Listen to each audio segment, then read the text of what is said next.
Əziz bacılar və qardaşlar, sizi qarşıdan gələn Novruz bayramı münasibəti ilə ürəkdən təbrik edirəm.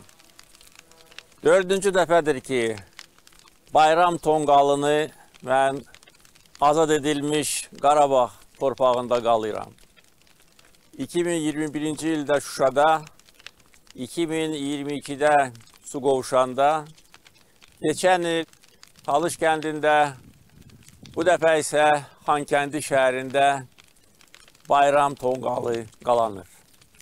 Bu böyük xoşbəxtlikdir.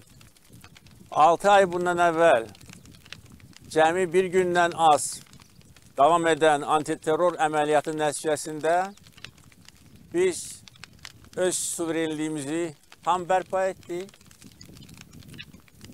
və bugün Azərbaycan ərazisində ölkəmizin ərazi bütövlüyü tamamilə təmin edilmişdir.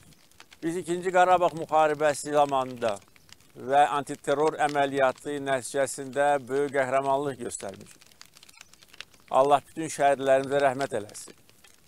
Şəhidlərimizin, igid, əskər zabitlərimizin fədakarlığı, peşəkarlığı, qəhrəmanlığı nəticəsində bugün biz bu torpaqlarda qururuq, yaradırıq. Bu torpaqlara həyat qayıdır və geniş quruculuq işləri aparılaraq biz artıq keçmiş köçkünləri öz dədə-baba torpaqlarına qaytara bilmişik və bu il bu proses davam edəcək.